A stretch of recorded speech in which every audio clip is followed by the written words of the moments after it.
Hello, welcome back to another video on Vedic astrology. In this video, I'm going to talk to you about the impact of double-bodied signs. In order that you understand this concept well, I have taken up the topic of second marriage or more than one marriage. So, in a horoscope, if you want to find out whether this person is going to be married more than once, then I'm going to give you a very simple rule that works most of the time. But after learning this, you can also extend this to other areas of your life, about twins, about two professions, two business activities, two sources of income. So wherever you're expecting some duplicate, multiplicity, you can always use this information. So let's start. You can see here in Mithuna or Gemini, the twins, whereas the rest, Aries, only one ram, one bull, in Taurus, one crab, and so on. Each one is single-bodied. Whereas when you come to Sagittarius or Dhanush, over here you find it's a horse and a man, what they call a centaur. And then when you come here to Pisces, the last one, it resembles the yin-yang of the Chinese. But if you look at it very closely, you'll see there's two fish. It's also a symbol of regeneration, giving you another chance. So this is also a very powerful, a very strong double-bodied sign. But if you look at it, you will notice that there are some changes. They are not the same because this one is emotional, because it is water, and this one is more to do with the intellectual, what is called the human sign. Whereas this one is a fiery sign, a warrior, in the nature of fire.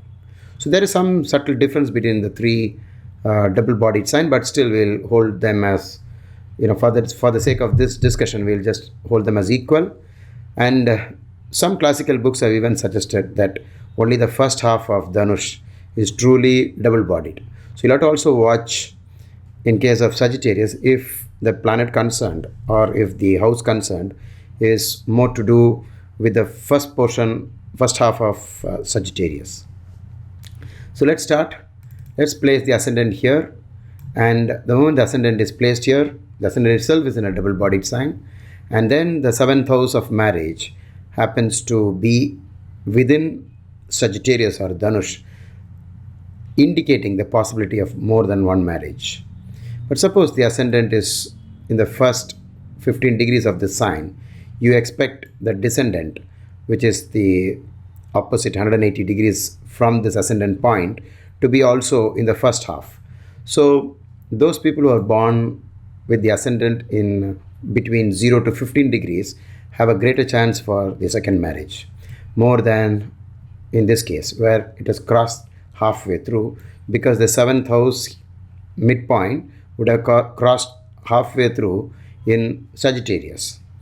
In case you do not accept this view and say that the whole sign is a double-bodied sign, there's no problem. You can always do your own research.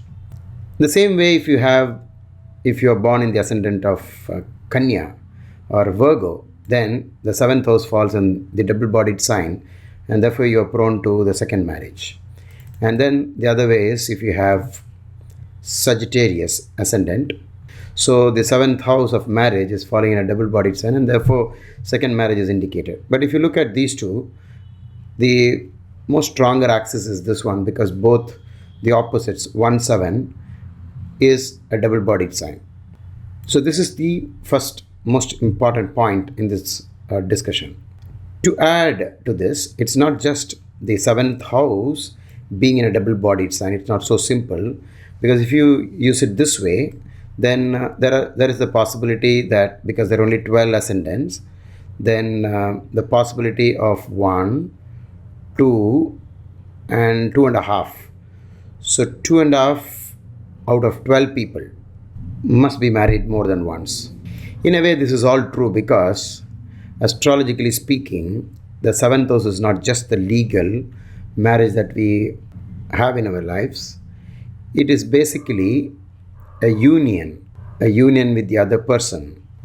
In case you find a person not having the second marriage, don't suspect the rules, suspect the person, because he or she may may have had a premarital relationship, almost looking like marriage, or an extramarital affair is also indicated whenever the rules for two marriages are fulfilled in the horoscope. And we all know that astrology is a science of tendencies. So do not believe that each time it happens, the event has to happen.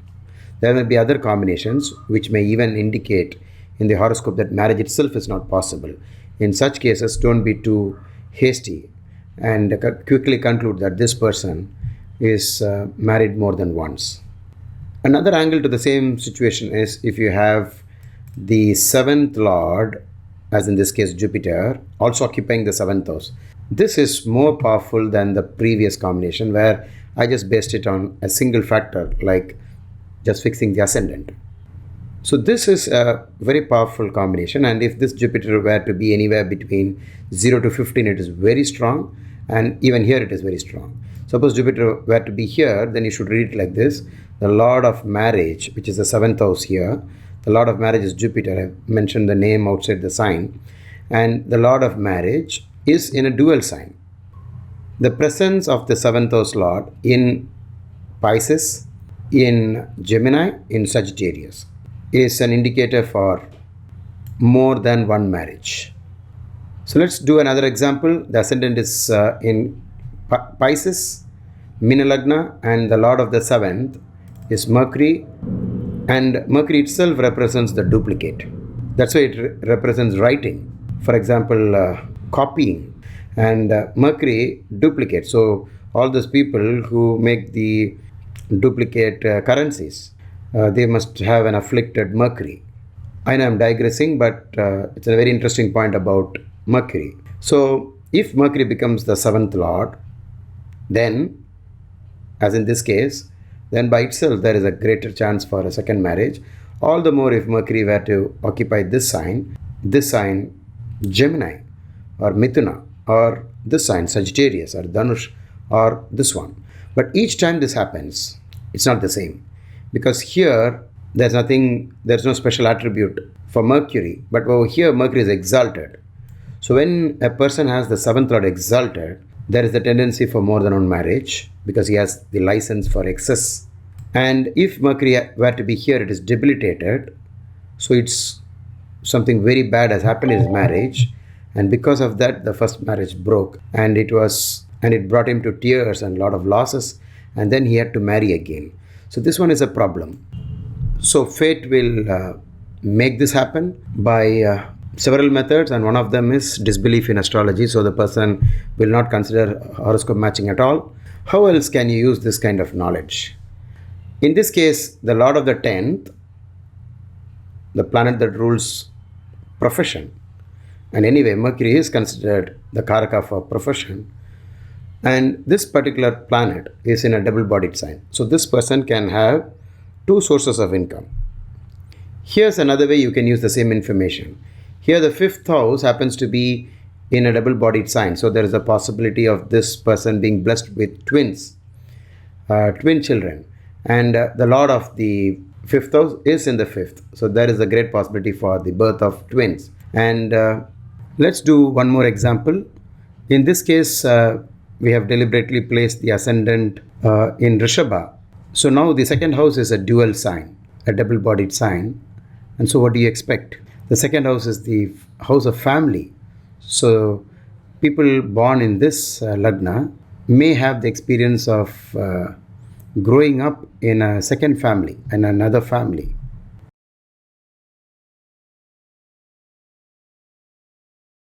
Let's do another example.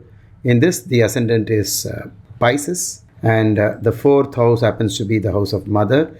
So you find the fourth house falling in the sign of Gemini, and let's say if Mercury is also there, then there is this great possibility for this person to be taken care by a foster mother. Another example could be the Tula Lagna or Libra ascendant. The ninth house falling in this dual sign, and ninth means father, and the Lord of the ninth is sitting in a dual sign. So there is the possibility of this person being taken care by a stepfather. We have come to the end of this video. In case you have any doubts, Please type them out in the comment section, and whenever I find the time, I'll answer them for you. And see you soon in my next video.